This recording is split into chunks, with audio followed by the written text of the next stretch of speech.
Hello नमस्कार दोस्तों, स्वागत है आप सभी का। दोस्तों इस वीडियो हम सामान्य ज्ञान यानी दोस्तों जीके के 20 महत्वपूर्ण प्रश्न करने वाले हैं जो पिछले कई एग्जामों में दोस्तों पूछे गए हैं और आने वाले सभी एग्ज़ाम के लिए बहुत ही महत्वपूर्ण होने वाले हैं दोस्तों, क्योंकि ये उस टाइप के क्वेश्चन है जो एग्ज़ाम में बार बार पूछे जाते हैं। तो चलिए देखेंगे पहले क्वेश्चन से। तो 20 प्रश्न में से दोस्तों आप कितने क्वेश्चन यहाँ पर सही करते हैं ये आपको कमेंट करके ज़रूर बताना है। तो चलिए पहला क्वेश्चन देखेंगे।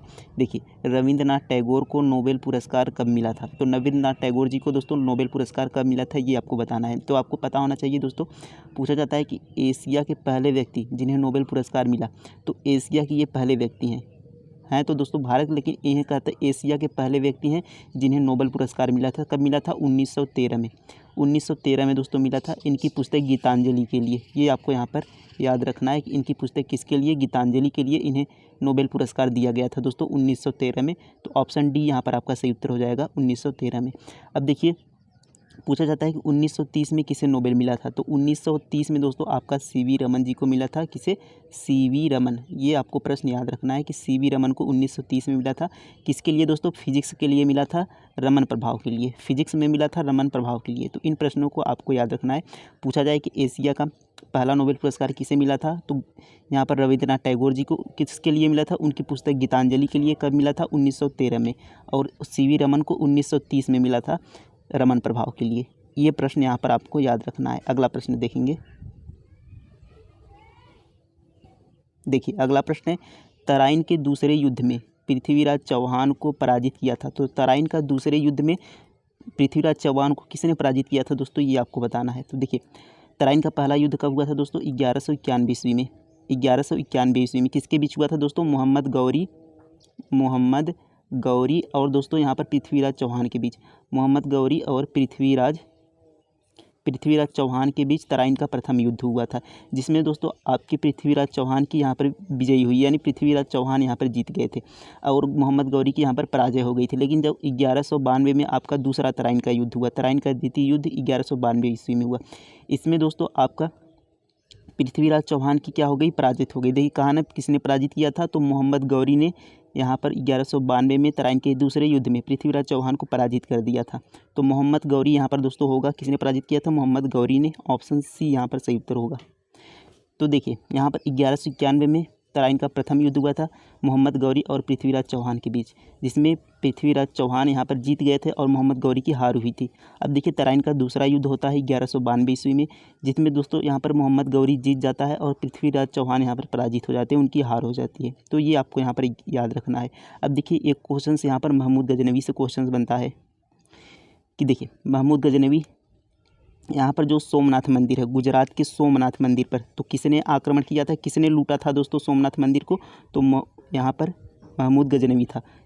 सोमनाथ, यहाँ पर सोमनाथ होगा। तो सोमनाथ मंदिर को किसने लूटा था? महमूद गजनवी ने। कब दोस्तों? 1025 ईस्वी में। 1025 ईस्वी में महमूद गजनवी ने सोमनाथ मंदिर को लूटा था। ये यहाँ पर आपको याद रखना चाहिए। अब देखिए कहा जाता है कि महमूद गजनवी ने भारत पर कितनी बार आक्रमण किया था? टोटल 17 बार इसने आक्रमण किया था भारत में। और ये सोमनाथ मंदिर का इसका कौन सा आक्रमण था? ये आपका 16वां आक्रमण था, जो कि हमने पिछली क्लास में भी इसे देखा था। तो इन प्रश्नों को आपको याद रखना है। अगला क्वेश्चन देखेंगे। देखिए अगला प्रश्न है कि निम्न में से कौन सड़कों के निर्माण के लिए प्रसिद्ध है? तो किसे दोस्तों सड़कों के निर्माण के लिए जाना जाता है, जिसने सड़कों का निर्माण किया? तो फिरोज शाह तुगलक, अकबर, शेर शाह सूरी, शाहजहाँ। तो शेर शाह सूरी को दोस्तों यहाँ पर सड़कों के निर्माण के लिए जाना जाता है। तो ऑप्शन सी इसका यहाँ पर सही उत्तर हो जाएगा। अब देखिए फिरोज शाह तुगलक, तो फिरोज शाह तुगलक ने इसने जौनपुर शहर की स्थापना की। कहाँ की दोस्तों? जौनपुर। अपने भाई जौना खां की यहाँ पर स्मृति में इसने जौनपुर शहर की स्थापना की, फिरोज शाह तुगलक ने। अब देखिए अकबर, तो बुलंद दरवाज़ा आपको पता होगा कि बुलंद दरवाज़ा, तो बुलंद दरवाज़ा किसने बनवाया था दोस्तों? यहाँ पर अकबर ने बनवाया था बुलंद दरवाज़ा। बुलंद दरवाज़ा अकबर ने बनवाया था। अब देखिए शाहजहाँ, ताजमहल आपको पता ही होगा, ताजमहल ये शाहजहाँ ने बनवाया था, ताजमहल आगरा में। तो इन प्रश्नों को भी आपको यहाँ पर याद रखना है। अगला प्रश्न देखेंगे। देखिए अगला प्रश्न, महात्मा गांधी ने अपने सत्याग्रह शस्त्र का सूत्रपात सबसे पहले कहाँ किया था? यानी कहाँ से दोस्तों महात्मा गांधी ने यहाँ पर सत्याग्रह की शुरुआत की थी?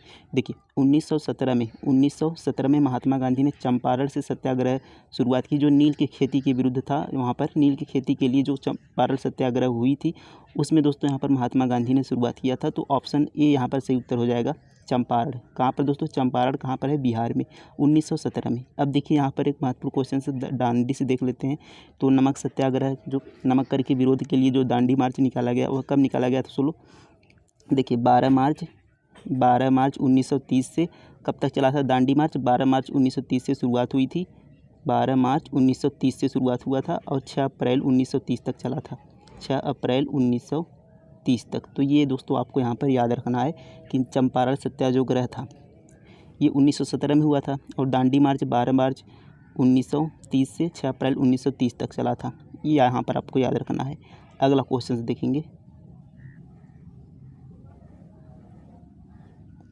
देखिए अगला प्रश्न है, भारतीय राष्ट्रीय कांग्रेस के ऐतिहासिक 1929 के लाहौर अधिवेशन की अध्यक्षता किसने की थी? तो 1929 जो यहाँ पर लाहौर अधिवेशन हुआ था, उसकी अध्यक्षता किसने की थी दोस्तों? ये यहाँ पर आपको बताना है। तो 1929 का दोस्तों जो यहाँ पर लाहौर अधिवेशन हुआ था, उसकी अध्यक्षता आपके जवाहरलाल नेहरू ने की थी। ऑप्शन बी यहाँ पर सही उत्तर हो जाएगा। अब देखिए यहाँ पर जो हमने कल भी देखा था कि राष्ट्रीय कांग्रेस से संबंधित महत्वपूर्ण यहाँ पर प्रश्न जो बनते हैं कि किसने स्थापना की, तो 1885 में किसने स्थापना की? एलन ह्यूम ने स्थापना की। कहाँ पर की? मुंबई में की। और देखिए यदि पूछा जाए पहली महिला राष्ट्रीय कांग्रेस की अध्यक्ष, तो एनी बेसेंट थी। कौन थी दोस्तों? एनी बेसेंट पहली महिला अध्यक्ष थी, एनी बेसेंट। कहाँ का अधिवेशन इन्हें किया? कहाँ की अध्यक्षता की? तो कोलकाता अधिवेशन, कलकत्ता अधिवेशन में जो हुआ इसका, उसकी अध्यक्षता इन्होंने की 1917 में। अब देखिए आता है कि पहली भारतीय महिला कौन थी? तो आपकी दोस्तों वो सरोजिनी नायडू, जिन्होंने कानपुर का अधिवेशन किया 1925 में। 1925 में कानपुर का अधिवेशन किसने किया दोस्तों? सरोजिनी नायडू ने, सरोजिनी नायडू ने। अब सरोजिनी नायडू दोस्तों यहाँ पर 1925 का कानपुर अधिवेशन करती हैं। और दोस्तों पूछा जाता है 1924 का बेलगाम अधिवेशन, तो ये किसने किया दोस्तों? महात्मा गांधी जी ने। ये आपको यहाँ पर याद रखना है। अब देखिए एक प्रश्न यहाँ पर लाला लाजपत राय जी से, तो लाला लाजपत राय जी से यहाँ प्रश्न बनता है कि किनकी लाठी द्वारा मृत्यु हो गई थी, लाठी चलन? तो साइमन कमीशन का विरोध करते समय दोस्तों यहाँ पर पुलिस द्वारा जो लाठियाँ चलाई गई थी, उसके द्वारा यहाँ पर लाला लाजपत राय जी की मृत्यु हो गई थी। तो ये आपको याद रखना है, लाला लाजपत राय जी की क्वेश्चन पूछा जाता है। और करो या मरो का नारा आपको याद रखना है, महात्मा गांधी से संबंधित है। करो या मरो का नारा किसने दिया दोस्तों? महात्मा गांधी। करो या मरो का नारा किसने दिया था? तो महात्मा गांधी ने। तो इतने प्रश्न यहाँ पर दोस्तों आपको याद रखना है। अगला क्वेश्चन देखेंगे। देखिए अगला प्रश्न है, बुद्ध के सारथी का नाम क्या था? तो दोस्तों बुद्ध का जो सारथी था, यानी भगवान बुद्ध के जो सारथी थे, उनका नाम क्या था? तो उनका जो सही नाम दोस्तों यहाँ पर ऑप्शन बी यहाँ पर सही उत्तर हो जाएगा, चन्ना। तो उनका नाम क्या था? चन्ना था। तो भगवान बुद्ध से संबंधित हम कुछ महत्वपूर्ण यहाँ पर क्वेश्चंस देख लेते हैं। जैसे इनको जो ज्ञान की प्राप्ति हुई थी वह किस नदी पर हुई थी? तो बोधि वृक्ष के नीचे, यानी पीपल के वृक्ष के नीचे दोस्तों कौन सी नदी थी? निरंजना या फल्गु नदी, निरंजना या फल्गु नदी, ये आपका फ है। तो निरंजना या फल्गु नदी के नीचे इन्हें ज्ञान के किनारे इन्हें ज्ञान की प्राप्ति हुई थी। और कहाँ पर दोस्तों? तो बोध गया में। अब देखिए इनका जो ज्ञान प्राप्ति है, उसके बाद इन्होंने जो पहला उपदेश दिया था वह आपका कहाँ पर दिया था? वाराणसी सारनाथ में। कहाँ पर? सारनाथ में पहला उपदेश दिया। तो पहले उपदेश को क्या कहते हैं? धर्म चक्र प्रवर्तन। कहाँ क्या कहते हैं दोस्तों? धर्म चक्र प्रवर्तन यहाँ पर पहले उपदेश को कहते हैं, जो सारनाथ में दिया गया। अब इनका जो निर्वाण हुआ था वह कहाँ पर हुआ था? यानी इन्हें जो मृत्यु हुई थी, महापरिनिर्वाण कहा जाता है उसे, वह कुशीनगर में हुआ था, उत्तर प्रदेश कुशीनगर में। कहाँ पर दोस्तों? कुशीनगर में इनकी मृत्यु हुई थी, जिसे महापरिनिर्वाण कहा जाता है। और उनके घर त्याग को महाभिनिष्क्रमण कहा जाता है। तो ये तीनों बातें आप यहाँ पर ध्यान रखें कि घर त्याग को महाभिनिष्क्रमण कहा जाता है, और इनका प्रथम जो यहाँ पर उपदेश दिया था उसे दोस्तों धर्मचक्र प्रवर्तन कहा जाता है, और इनको जो निर्वाण हुई थी, यानी इनको जो मृत्यु हुई थी, उसे महापरिनिर्वाण कहा जाता है। इन सभी प्रश्नों को यहाँ पर आपको याद रखना है। अगला प्रश्न देखेंगे। देखिए अगला क्वेश्चन है, जापान की संसद को किस रूप में जाना जाता है? तो जापान की संसद का नाम क्या है, ये आपको बताना है। तो इसका जो सही उत्तर हो जाएगा दोस्तों option number A, diet. Japan की संसद को यहाँ पर डाइट के नाम से जाना जाता है। जापान की मुद्रा भी पूछ लेता है, तो जापान की मुद्रा क्या है दोस्तों? एन। क्या है? एन जापान की मुद्रा है। ये आपको यहाँ पर याद रखना है, ये एन है, पेन नहीं एन। अगला प्रश्न देखेंगे।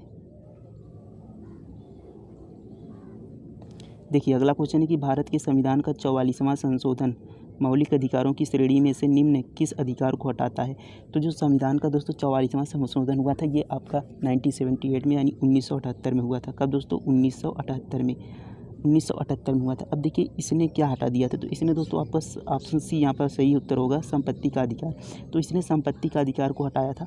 तो संपत्ति का अधिकार दोस्तों पहले मूल अधिकार था, तो अनुच्छेद आपके 31 में, आर्टिकल 31 में था, 31 में इसकी चर्चा थी संपत्ति के अधिकार की। ये आपका पहले मूल अधिकार था, लेकिन 44वें संविधान संशोधन द्वारा इसे हटाकर दोस्तों आपका 300A में, आर्टिकल 300, यहाँ पर 300 होगा, आर्टिकल 300A में इसे रख दिया। किसमें? आर्टिकल 300A में रख दिया, जिसे कानूनी अधिकार यानी विधिक अधिकार के रूप में इसे दोस्तों आर्टिकल 300A में रख दिया। तो ये आपको यहाँ पर याद रखना है कि 44वें संविधान संशोधन द्वारा संपत्ति के अधिकार को हटाकर 300A में यहाँ पर विधिक अधिकार के रूप में रख दिया गया है। तो ये आपका यहाँ पर दोस्तों क्वेश्चन था। अब देखिए बोलने की स्वतंत्रता देख लेते हैं। तो अनुच्छेद 19A द्वारा बोलने की स्वतंत्रता है। अब इससे क्वेश्चन पूछा जाता है कि जो प्रेस है यानी जो प्रेस हो उनकी स्वतंत्रता किससे मिलती है? तो प्रेस की स्वतंत्रता दोस्तों आपकी यही होती है आर्टिकल 19A से, जिसे उन्हें बोलने की स्वतंत्रता है। अब यहाँ पर देखें विधि की समक्ष समानता, तो दोस्तों अनुच्छेद देखिए यहाँ पर है 14 में क्या है? विधि के समक्ष समानता है, यानी कानून के प्रति सब लोग क्या हैं? समान है। ये किसी के प्रति भेदभाव नहीं करेगा, सब लोग समान होंगे। तो अनुच्छेद 14 में यहाँ विधि के समक्ष समानता है। अब धर्म की स्वतंत्रता दोस्तों ये देखिए अनुच्छेद 25 में है आपका। अनुच्छेद 25 में क्या है? धर्म की स्वतंत्रता है। अब देखिए एक महत्वपूर्ण क्वेश्चन से आर्टिकल 21A, आर्टिकल 21A ये है दोस्तों निःशुल्क शिक्षा, यानी 6 से 14 वर्ष के बच्चों के लिए निःशुल्क शिक्षा आर्टिकल 21A में है। ये पूछा जाता है आपका। और पूछा जाता है किस संविधान संशोधन। अब देखिए यहाँ पर जो 21A है, 21B है, तो इस तरीके जो A भी यहाँ पर लगा है, यानी ये संशोधन द्वारा जोड़ा गया है। तो यही पूछा जाता है कि आर्टिकल 21A, तो 21 में क्या है? 21 में दोस्तों आपका यहाँ पर जीवन जीने का अधिकार है, यानी दैहिक स्वतंत्रता। जीवन जीने का अधिकार किस में है? 21 में है। ये आपका राइट है कि आप अपना जीवन जी सकते हैं अपने तरीके से। तो ये आपकी क्या है? स्वतंत्रता है 21 में। और 21A में है कि शिक्षा का अधिकार होना चाहिए 6 से 14 वर्ष बच्चों के लिए निःशुल्क शिक्षा। अब देखिए जो 21A यहाँ पर ये जोड़ा गया, ये आपका 86वां संविधान संशोधन, 86वें संविधान संशोधन दोस्तों यहाँ पर 2002 में, 86वें संविधान संशोधन 2002 में ये आपका जोड़ा गया 21A। तो इस प्रश्न को भी आपको यहाँ पर याद रखना है। तो ये सभी प्रश्न दोस्तों इंपॉर्टेंट है जो एग्ज़ाम में पूछे जाते हैं। अब अगला प्रश्न देखेंगे, और एक महत्वपूर्ण प्रश्न यहाँ पर दोस्तों ये होता है कि संविधान का मिनी कॉन्स्टिट्यूशन, जैसे यहाँ पर कहा जाता है मिनी संविधान किसे कहा जाता है? किस संशोधन को मिनी संविधान कहा है? तो 42वां संविधान संशोधन जो दोस्तों 1976 में होता है, इसे आपका मिनी संविधान के रूप में कहा जाता है। यानी इसे मिनी संविधान क्यों कहा जाता है? क्योंकि दोस्तों 42वें संविधान में यहाँ पर जो संशोधन हुआ था उससे बहुत सारे चीज़ जोड़े गए हैं संविधान में, तो इसलिए इसे यहाँ पर मिनी संविधान के रूप में जाना जाता है। इसे भी आप याद रखेंगे। अगला प्रश्न देखेंगे। देखिए अगला प्रश्न है पुस्तक मुद्रा राक्षस का लेखक निम्न में से कौन था? तो जो मुद्रा राक्षस दोस्तों पुस्तक है उसके लेखक कौन है ये आपको बताना है। तो इसका जो सही उत्तर हो जाएगा दोस्तों ऑप्शन नंबर डी यहाँ पर सही होता है, विशाख दत्त मुद्रा राक्षस के यहाँ पर लेखक हैं। तो ये आपको यहाँ पर याद रखना है। अब देखिए कालिदास, तो कालिदास ने महत्वपूर्ण यहाँ पर जो इनकी पुस्तकें हैं, जैसे देखिए यहाँ मालविकाग्नि मित्रम, कौन सा दोस्तों? मालविकाग्नि मित्रम, ये दोस्तों किसकी पुस्तक है? तो ये आपका कालिदास की पुस्तक है। मालविकाग्नि मित्रम, अभिज्ञान शाकुंतलम, अभिज्ञान शाकुंतलम, तो ये यहाँ पर अभिज्ञान शाकुंतलम ये किसकी पुस्तक है? ये भी कालिदास की है। और दोस्तों मेघदूत किसकी पुस्तक है? तो ये भी कालिदास की पुस्तक है। इन तीनों को यहाँ पर आपको याद रखना है, बहुत ही इंपॉर्टेंट यहाँ पर दोस्तों ये पुस्तक है जो कि एग्ज़ाम में पूछे जाते हैं। देखिए मालविकाग्नि मित्रम, अभिज्ञान शाकुंतलम और मेघदूत, ये तीनों रचनाएं ये जो है ये कालिदास की रचनाएं हैं जो एग्ज़ाम में पूछा जाता है। अब देखिए यहाँ पर कौटिल्य, तो कौटिल्य दोस्तों इनका अन्य नाम क्या था? कौटिल्य, जिसे चाणक्य कहते हैं, विष्णुगुप्त भी कहते हैं। इनकी कौन सी पुस्तक थी? तो इनकी पुस्तक थी दोस्तों अर्थशास्त्र। इनकी कौन सी पुस्तक थी? अर्थशास्त्र। तो अब पूछा जाता है कि अर्थशास्त्र किससे, जो कौटिल्य या चाणक्य का अर्थशास्त्र था वह किससे संबंधित था? तो इस अर्थशास्त्र में क्या था? तो इसमें ये इकोनॉमिक्स के बारे में दोस्तों यहाँ पर नहीं था। ये जो अर्थशास्त्र था ये आपका राजनीति के बारे में था। किससे? राजनीति के बारे में। तो इसको भी आपको यहाँ पर याद रखना है कि जो कौटिल्य का यहाँ पर अर्थशास्त्र था वह राजनीति के बारे में था। तो इन सभी प्रश्नों को भी आपको यहाँ पर दोस्तों ध्यान में रखना है। ये सभी प्रश्न बहुत ही इंपॉर्टेंट है। अगला क्वेश्चन देखेंगे। देखिए अगला प्रश्न है, विष्णुपद मंदिर कहाँ स्थित है? तो विष्णुपद मंदिर दोस्तों ये आपका गया में है, बिहार में। तो ऑप्शन ए यहाँ पर सही उत्तर हो जाएगा, गया बिहार में। अब देखिए वाराणसी, तो मैंने अभी बताया कि जो महात्मा बुद्ध का पहला उपदेश था वह वाराणसी के सारनाथ में था, तो ये आपको यहाँ पर याद रखना है। अब देखिए नालंदा, तो नालंदा का एक विश्वविद्यालय है, नालंदा में जो विश्वविद्यालय है नालंदा विश्वविद्यालय, बिहार का नालंदा विश्वविद्यालय। पूछा जाता है कि इसका निर्माण किसने करवाया था? तो कुमार गुप्त ने इसका दोस्तों निर्माण करवाया था, कुमार गुप्त। नालंदा विश्वविद्यालय का निर्माण कुमार गुप्त ने करवाया था। अब देखिए पूछा जाता है कि इसे नष्ट किसने किया? तो बख्तियार खिलजी। कौन था दोस्तों? वह बख्तियार खिलजी, बख्तियार, ये आपका बख्तियार खिलजी ने क्या किया था? इसे नष्ट किया था। कुमार गुप्त ने नालंदा विश्वविद्यालय का निर्माण करवाया था। तो इन सभी प्रश्नों को यहाँ पर आपको ध्यान में रखना है। अगला क्वेश्चन देखेंगे। देखिए अगला प्रश्न है, भारतीय अंतरिक्ष अनुसंधान संगठन इसरो कहाँ पर है? तो इसरो दोस्तों हमारा जो स्पेस रिसर्च सेंटर है ये कहाँ पर है? तो ये दोस्तों आपका बेंगलुरु, इसका मुख्यालय बेंगलुरु कर्नाटक में है। तो ये आपको यहाँ पर याद रखना है। ऑप्शन ए इसका सही उत्तर होगा, बेंगलुरु में। अब देखिए यहाँ पर पूछा जाता है कि इसकी स्थापना कब होती है? तो यहाँ पर 15 अगस्त दोस्तों 1969 में, 1969 में आपका इसरो का यहाँ पर स्थापना होता है। विक्रम साराभाई दोस्तों इसके यहाँ पर स्थापक माने जाते हैं, विक्रम साराभाई। अब देखिए यहाँ पर पूछा जाता है कि डीआरडीओ का आपका स्थापना कब होता है? डीआरडीओ, तो डीआरडीओ का स्थापना दोस्तों 1958 में होता है। इसको भी आपको यहाँ पर याद रखना है। अगला प्रश्न देखते हैं।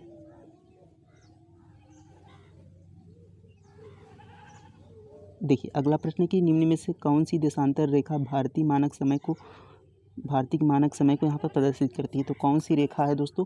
तो ये है दोस्तों ऑप्शन नंबर डी आपका 82.5 डिग्री, 82.5 डिग्री ये आपका भारतीय मानक समय रेखा है जो यहाँ पर जाती है। तो ये देखिए पूछा जाता है कि ये भारत के कितने राज्यों से होकर जाती है? तो ये दोस्तों भारत के 5 राज्यों से होकर जाती है।